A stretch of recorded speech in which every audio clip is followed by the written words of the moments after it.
it happened because me and Diego we were wrestling in the locker, and then I grabbed up the locker, and then all right. So I'm going to go through as many of these as I can today.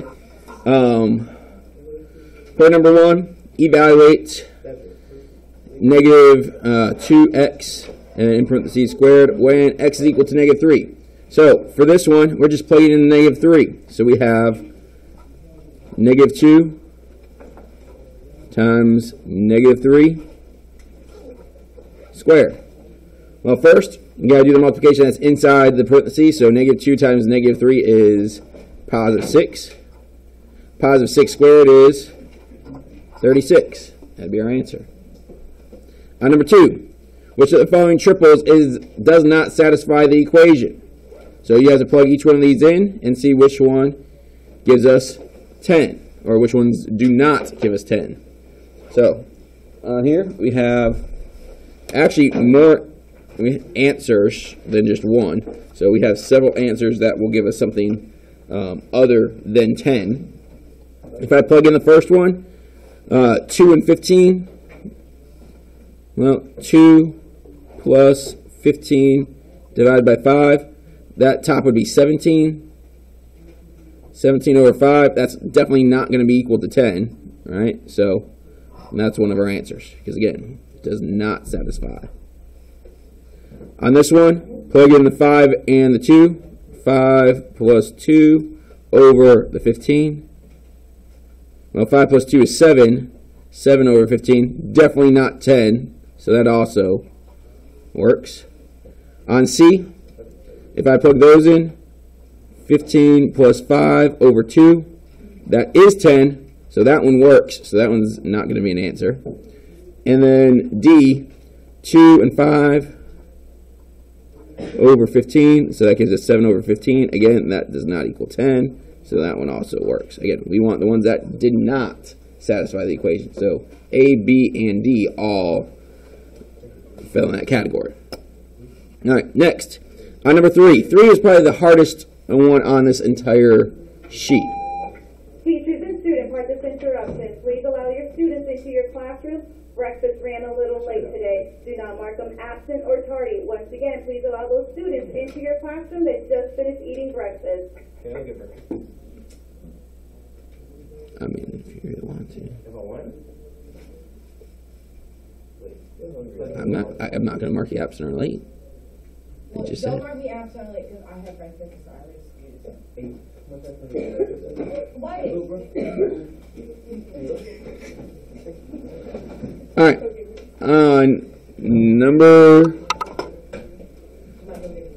Number 3. For all values, n is greater than 2, solve this equation. This one, like I was saying, is probably going to be the hardest one on here because we have... No. Can I go get food? If you didn't get it, I don't care. They just made the announcement.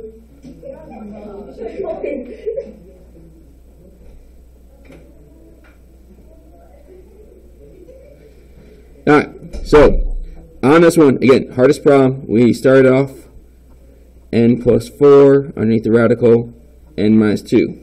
This is going to turn into a quadratic that we then have to solve by factoring. So I don't think you'll see anything close to this hard on the exam. But first we have to get rid of this square root by squaring both sides.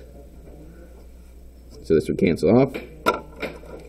So then we have n plus 4 equals, this side is the same thing as saying, well, if you square this, you'd really just be doing that times itself, right? So this would be n squared minus 2n minus 2n minus 4, because we used our distribute property to distribute the n, then to distribute the negative 2, and gave us all of those. Combine like terms, so in the middle we got a negative 4n. Bring this 4 over to the other side by subtracting it. Oh, whoops, wait, I made one mistake. This should have been a positive 4. Alright, bring that one over by subtracting. Bring this n over by subtracting it. So now this side's just 0. Because then in order to solve a quadratic, we need to set it equal to 0. So we have n squared. This one in the middle is negative 5n. This cancels off completely, so now we just have this. We can solve this by factoring. There's a greatest common factor of n that we can take out. So n comes out, leaves us with n minus 5. Set both factors equal to 0, so n equals 0 and n minus 5 equals 0.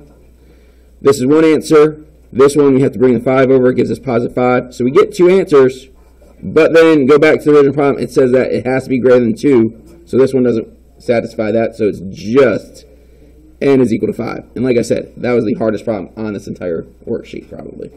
Number 4, how many values of x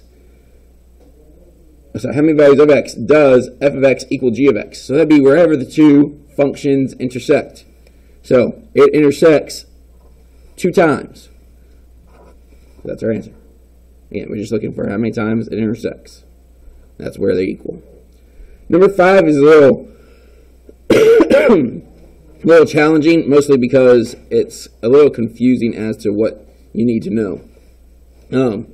But the main idea here is you have different values being raised to different powers. Some of the powers are odd, some of the powers are even. If you plug a negative number into an even powered thing, it's going to come out positive. So what you need to know is for C, we are raising it to an even power. So C, it doesn't matter if it's positive or negative, it comes out positive every single time. For A and B, since they have odd exponents, the sign is going to matter, because if you have a negative number and you plug it in, it's going to end up negative. If you have a positive number, it's going to end up positive. So in order for this equation to be greater than 0, it's saying this value over here needs to be a positive. Well, if both A and B were negative at the same time, they cancel out and give you a positive. If both A and B were positive, we'd also end up with a positive number. So it has to be true on this statement. C can be either positive or negative, doesn't matter. A and B always have to have the same sign. So keeping that in mind, that A and B have to have the same sign.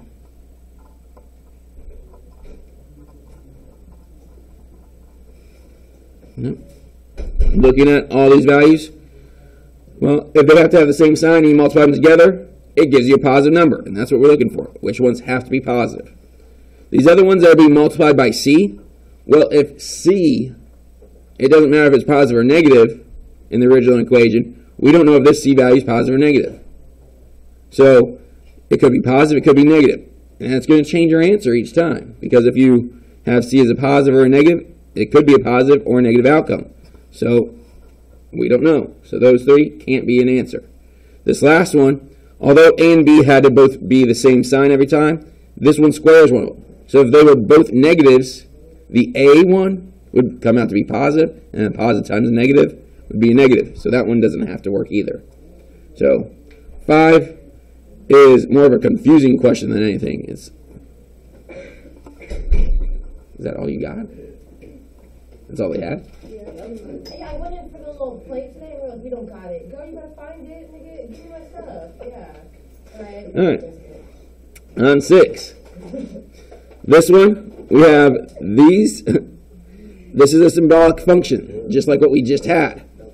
So, 4 and 6 are what we're plugging in. So 2 times 4 squared minus 3 times 6. 4 squared is 16.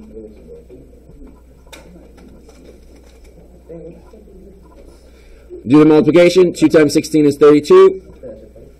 3 times 6 is 18. 32 minus 18. That's going to give you 14. And that'd be your final answer. Going over to number 7. If m is 5 and 4 minus 3m is equal to n, find n. So this is just substitution, plugging 5 in for m. 4 minus 3 times 5 will give us m. So 3 times 5 is 15. 4 minus 15, negative 11. That's our answer. A circle has a circumference of 18 pi. Find the area of the circle. Well, first you got to know your circumference formula. Pi equals 2 pi r. Plug in the 18. 18 pi equals 2 pi r. Divide off pi, they cancel off from both sides. Divide by 2, and r is 9. Once you know what the radius is, you can find your area. Area formula is pi r squared. Plug in the 9. 9 squared is 81. I would probably just leave this as your final answer because the original value they gave you was in terms of pi. So no reason to change it out in terms of pi. That would be it. On 19, we have 12 times a equals 36. Find a. Find 2/3 of a. So first you got to solve for a. Divide by 12, a equals 3. Now that you know that a is 3, plug it in. 2/3 times 3. Well, this would end up just canceling off and just being 2.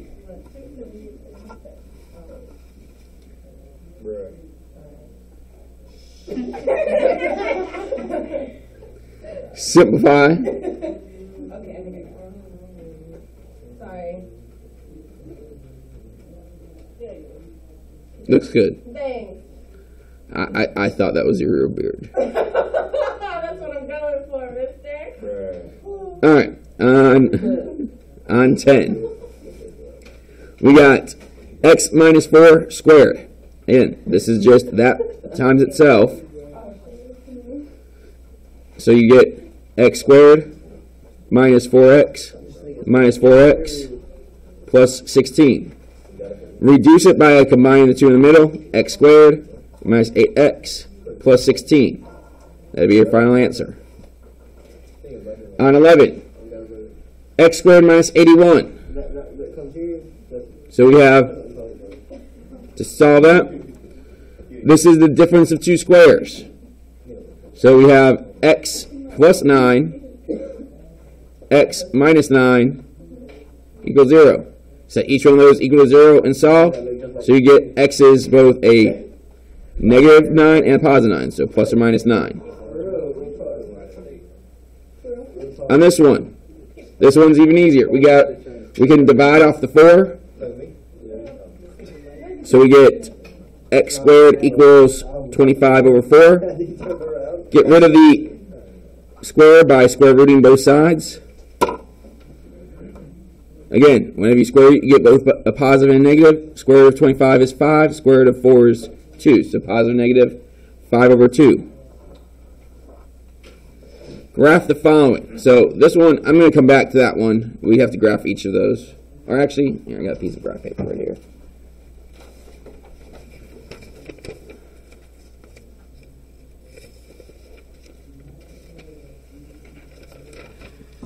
So on this one, move this up a little bit. The first one,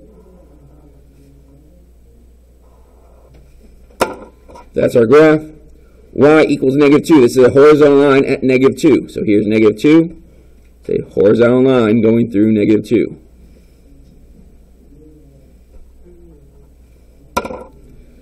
On this one, x equals 4. This would be a vertical line at x equals 4. So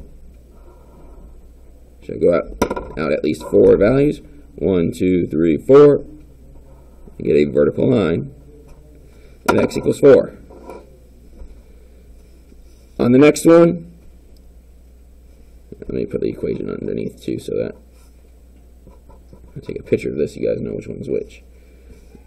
On this one, all right, graph it. This is in slope-intercept form.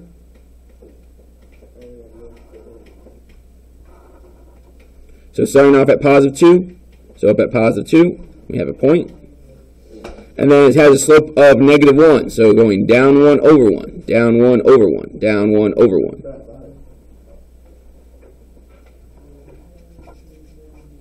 It should look something like that. The last one,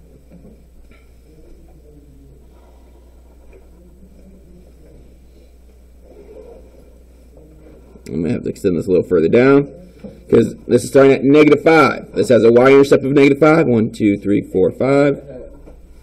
And then positive 3 for the slope. So up 3 over 1. Up 3 over 1.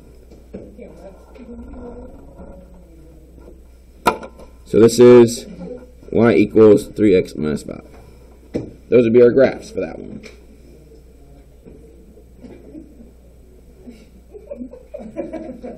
Looking good.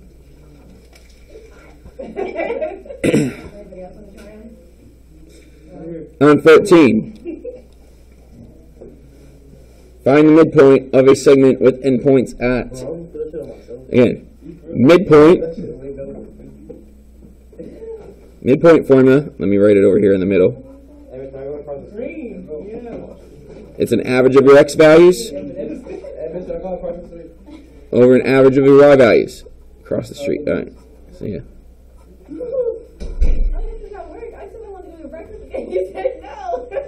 You already had breakfast. I know, I was just joking.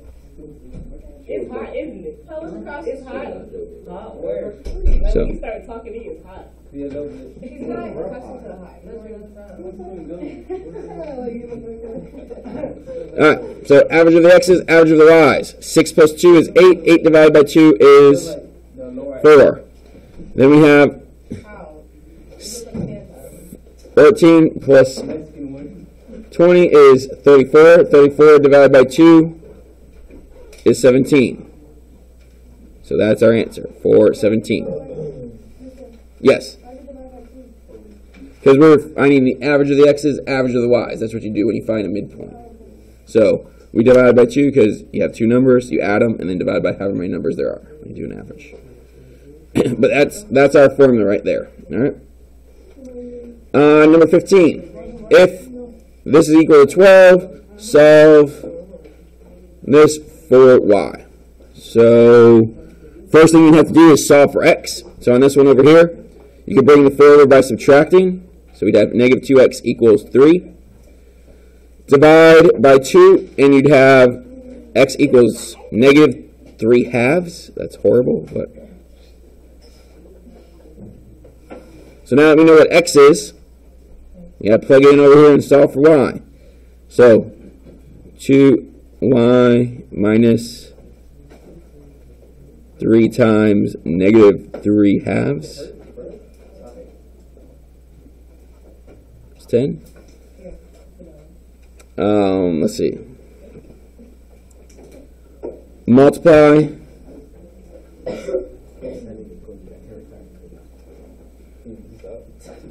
Something that you could do to make this a little easier, to get rid of that half, multiply everything by 2, get rid of that denominator. So 4y minus, that'd be 6 now, right? And then 6 times 3 is 18. And that'd be 20.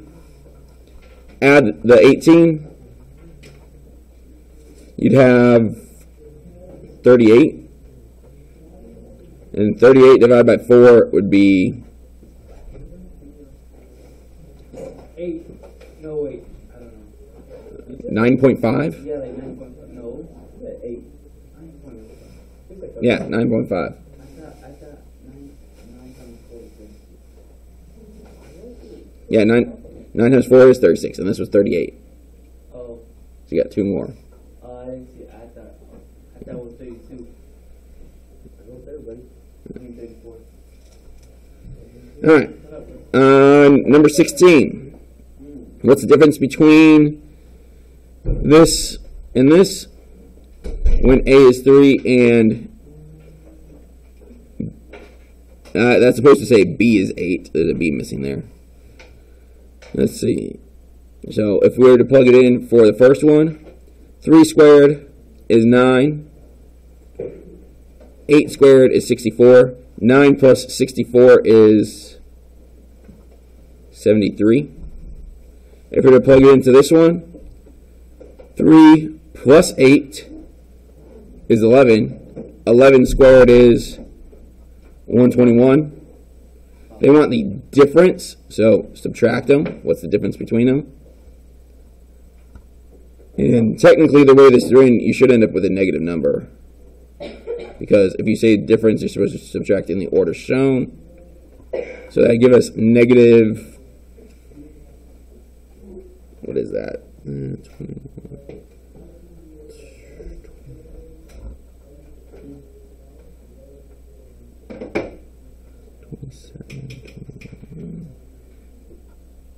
49. Negative 49. Alright. Alright. Number 17.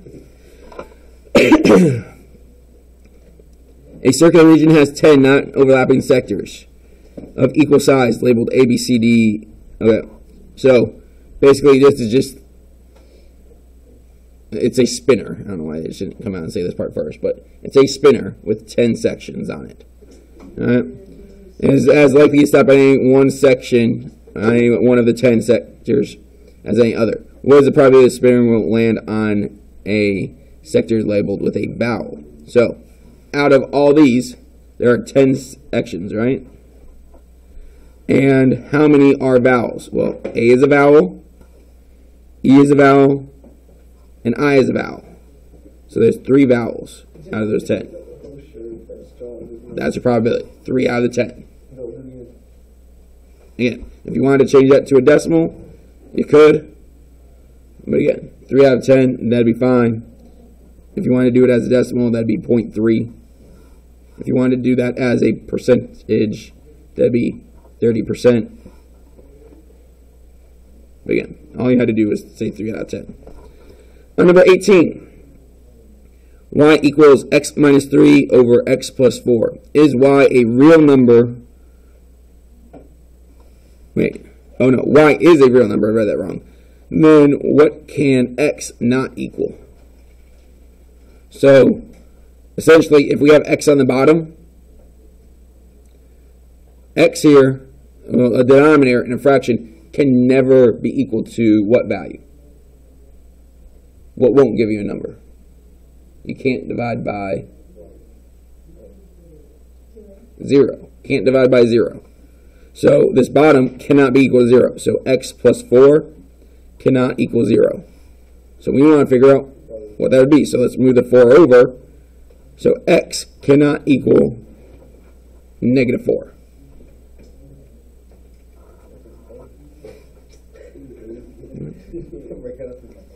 On 19, the nth term of a sequence is defined to be 2n plus 5. The 45th term is how much greater than the 40th term? So, if we were to plug in 40 for n and 45 for n and find those two values, we then need to subtract them to see how much more that one is than this one. So we have 2 times 40 plus 5. 2 times 40 is 80. 80 plus 5 is 85. For the other one, plug in 40. Plug in 45. So 2 times 45 plus 5. 2 times 45 is 90. 90 plus 5 is 95. So the difference between 85 and 95 is 10. Number 20. A box contains 6 red, 10 blue, 4 yellow marbles, and there are no other marbles in the box. If one marble is drawn at random from the box, what is the probability the marble drawn will be yellow? So there are 4 yellows. Out of how many total? Add them all up. There's a total of 20. So 4 out of 20, which could be reduced to 1 out of 5.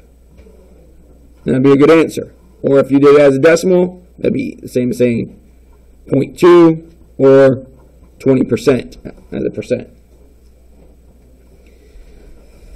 21. In a box containing only red and yellow marbles, 5 marbles are red. If the probability of choosing a red marble is 1/4, how many yellow marbles are in the box? So this one's a little bit different. We have to figure out how many marbles there are total based on the information given. So normally, in order to find probability, again, you'd put the number of red marbles over the total number. We don't know the total number, but we know the probability of choosing red is 1 out of 4. So you can set it up as a proportion. Cross multiply and solve. X times 1 is X. 5 times 4 is 20. Right. So 20 yellow marbles. Oh, no, I'm wrong. That's not the number of yellow marbles. 20 is the total. So if there are 5 reds, we got to do 20 minus 5 now. So there's 15 yellow. On 22, if a squared is equal to b squared over c, and x is not equal to 0, find 1 over b to the third.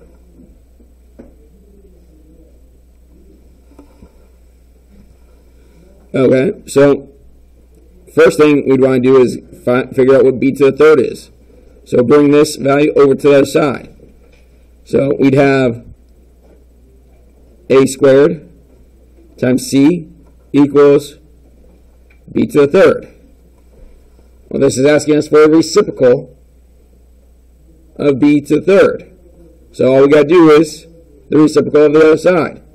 So 1 over b to the third would be equal to 1 over a squared c. And that's it.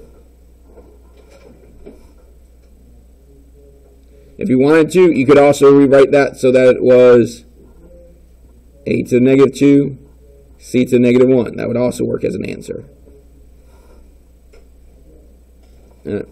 23. If the average, the arithmetic mean of 3, 4, and k is equal to the average of 4 and k, what is the value of k? So we got to do mean, set up as a formula twice. 3 plus 4 plus k divided by 3 is equal to the average of just 4 and k. So 4 plus k divided by 2. Because again, there's only 2 values there, so we're dividing by 2 that time. Simplify this and then solve. So we got 7 plus k over 3 equals 4 plus k over 2. Cross multiply. 2 times 7 plus k equals 3 times 4 plus k.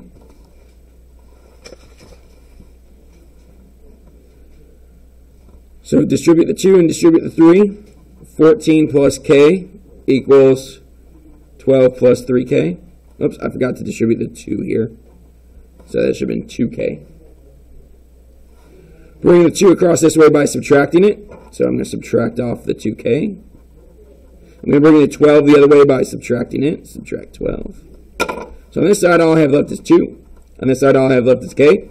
Therefore, k is 2. That's the final answer.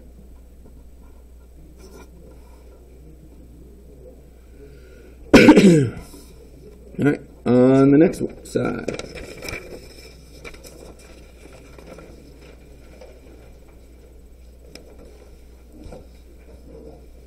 So find the probability of landing in the shaded region. It's really hard to see, but the original shaded area is the circles there. If you look really hard at yours, you can see it a little bit. Copies didn't come out very well there, though. So the circles are what's shaded. The box is not. So find the probability of landing in the shaded region. One of the 4 circles inscribed in the square with lengths, side lengths of 10. All right, so this has a length of 10. This is a length of 10. So we're finding area of the square. 10 by 10 gives us 100. That's area of a square. So now area of a circle would be pi r squared. What's the radius of one of these circles? So if the whole length across here is 10, half of that would be 5. Half of that would be 2.5. Right, so this is 5. So then half of that is 2.5. So that's our radius.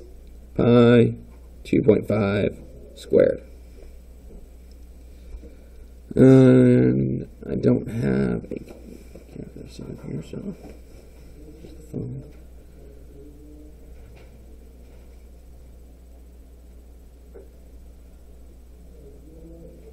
So we got, let's see, 2.5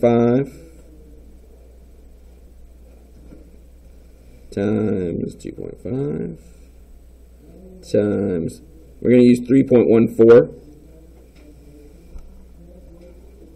So that's 19.625. But now, how many circles are there? There's 4. So we got to multiply that by 4 to figure out the area of all the circles. So now, we're finding the probability of landing in a circle compared to not landing in a circle. So 78.5 over 100. That would be okay as a fraction. You could also do that as a decimal. Now, as a decimal, you're just moving your decimal place 2 places. So this would be 0.785. Or as a percent, it would be 78.5%. All right, on 25, Rihanna earns $12 per hour for each hour that she works as a salesperson at the mall, plus an additional $5 for each pair of shoes that she sells. Write an equation that represents the amount Rihanna earns in dollars if she sells N pairs of shoes while working H hours. So, we want to know the total amount that she earns. So, it doesn't say what to use for that one. Let's use a P for profit, I guess. So, and then it says she works for $12 an hour. So, $12 for each hour. So 12 times H. Plus she gets $5 for each pair of shoes. So 5 plus how many? What was the variable for N?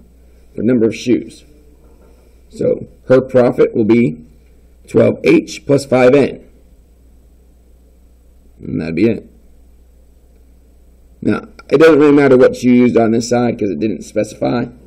But I used P for profit. You could have used D for dollars, whatever you wanted to. But it did say write it as an equation. So you do have to have something on the other side. So it's an equation and not an expression. All right. On 26.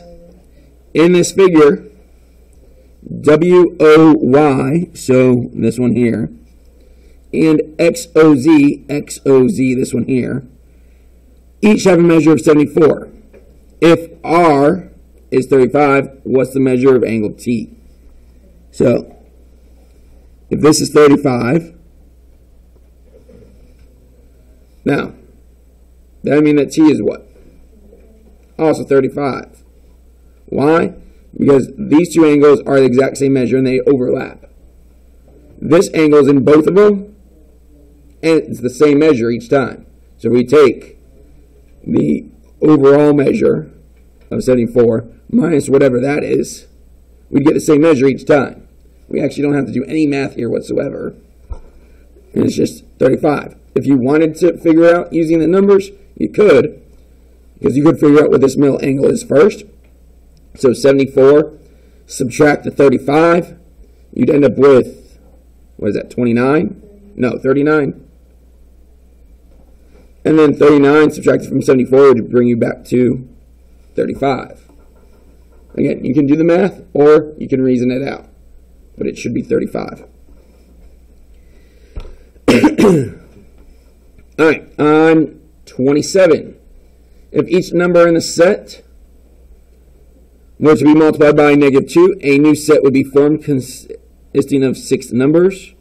How many of these 6 numbers on the new list would be positive numbers?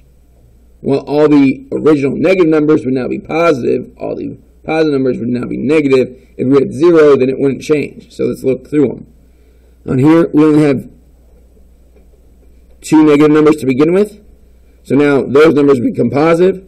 So 2 out of the 6 would now be positive. Again, you don't actually have to do any math there. If you wanted to multiply them all out by -2, you could. You could look at the values, but again, only the negative numbers would have changed to positives. So it should only be 2. On 28, in the figure below, the center of the circle is point D. Segment AC is the tangent. So they're telling us so that we know that this is a right angle. And they tell us that BDA is 60 degrees. Find BAD.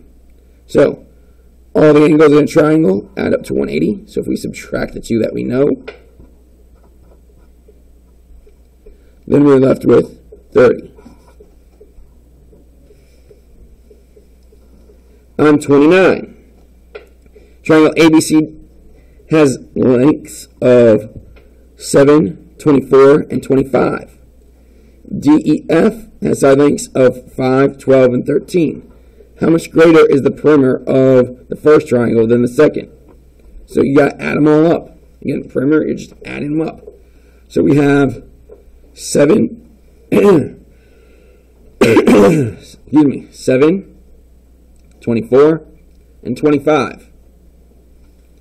So the first one has a perimeter of 56. The second one, 5 plus 12 plus 13. So that's 30. Subtract them, and you get 26.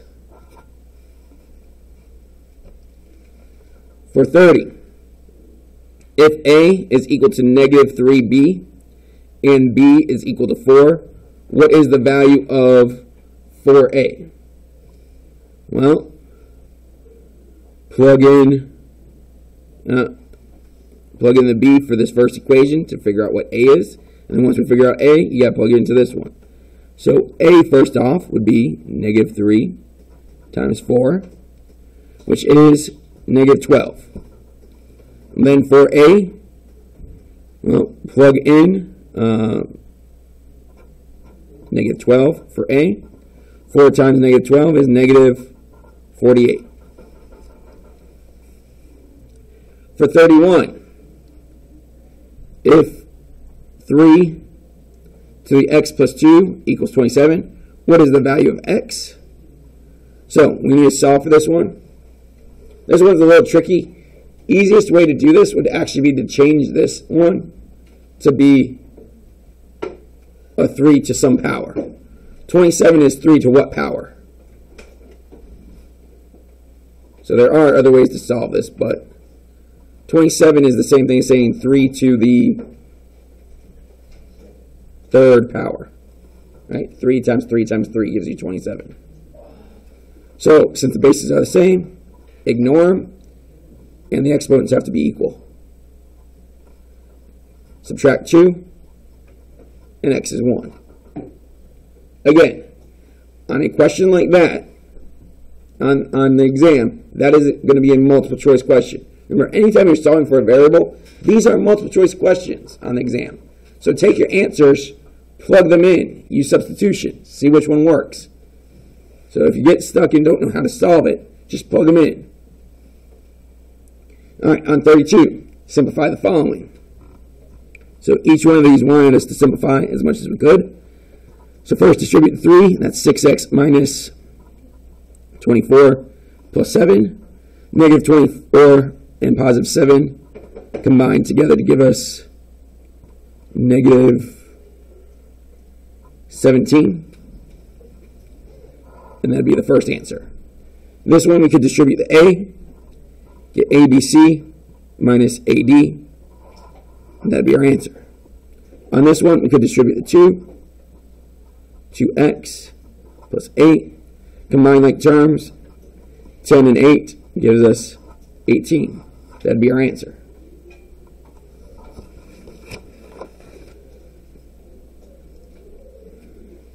On 33, in this figure, what is the value of s plus t plus u?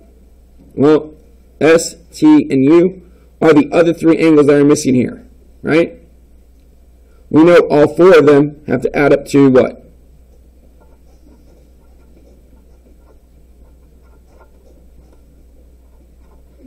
$360. So, subtract off 60, and s plus t plus u is 300. We don't actually have to find the individual angles. We just have to subtract out the 60, and 300 is what's left over. Again, that's for this one. On 34, write this in scientific notation. So, how many zeros does a million have? 6. So, am I going to have this times 10 to the 6th? That'd be the most common mistake. It's not the 6th because that wouldn't be scientific notation. You need the decimal to come after the first non-zero number. So, again, the most common answer on this that people would probably write is this. But that is incorrect. Oh, that's wrong? That's wrong. Oh, damn, I touched it up. So, 4.38 times 10. Gotta move that decimal 2 more places, so it's 10 to the 8th is the correct answer. Again, the decimal point has to come after the first non-zero number.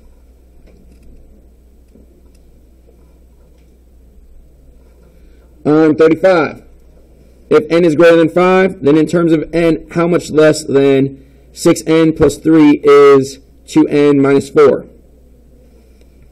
So we have, let's see, 6n, how much less, in terms of n, how much less than, okay, so making sure we put this in the correct order, 6n plus 3 minus 2n minus 4. Now notice, I'm using parentheses here on the second one because we're subtracting the entire thing. Because what's going to happen? That negative goes to everything in that second set before we combine like terms. So we get negative 2n, but this becomes positive 4. Combine like terms, that'd be 4n plus 7. And that'd be our answer. On 35, the figure above shows the graph of y equals h. Oh, so we have h of x, where h is a function. If h of a is equal to h of 6a, which the following could be the value of a. So we're looking at where would these two equations be equal. So we have to look at a value of, well, there's not much to choose from here because values that. Good morning, Leonard Longhorn. Please tune in to Jump 7 for today's edition of the Roundup Report, or teachers, please follow the YouTube link. Thank you. Have a great rest of your day. Goodbye. Values that are equal, that are multiples of 6, there's not many on here because this is only going up by ones. So I'd say here we have 1, and then if we multiplied 1 by 6, 1, let's see, 1, 2, 3, 4, 5, 6. Those two work. Anything greater than that would be off this graph. So the only thing that would work is if a is 1. And that's it. Let me go up to 40 real quick. So 37, if r over 5 is equal to 10 over p, and it's equal to 3 over 4, find p over r. You'd have to set this up as two separate proportions first. So 10 over p equals 3 over r, and r over 5 equals 3 over 4. Cross multiply and solve each one separately. So 40 equals 3p. Divide by 3 and you get 40 over 3. On this one, cross multiply and solve. We have, let's see, 4r equals 15. Divide by 4. So 15 over 4. They want p divided by 4. Sorry, p divided by r, I mean. So p is the first one.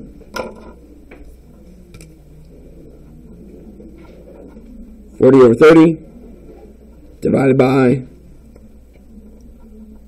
15 over 4, which would be the same thing as multiplying by its reciprocal. So 40 over 3 times 4 over 15. And whatever that gives us is our answer. So that's 160 and is that 45? Which you could also reduce. They are divisible by 5. So that would reduce down to 80 and 9. You could also do it as a decimal, but that'd be your answer. Find the difference between this and this if those were given to you as they are there. So we got negative 4 squared is positive 4. Negative 3 squared is positive 6. Whoops, sorry. Positive 16, I meant. And I did that wrong. Positive 16, positive 9. 16 minus 9 is 7. On this one, negative 4 minus negative 3, that'd just be negative 1. Negative 1 squared is positive 1. Difference is 6. All right. Well, I guess we're stopping there then.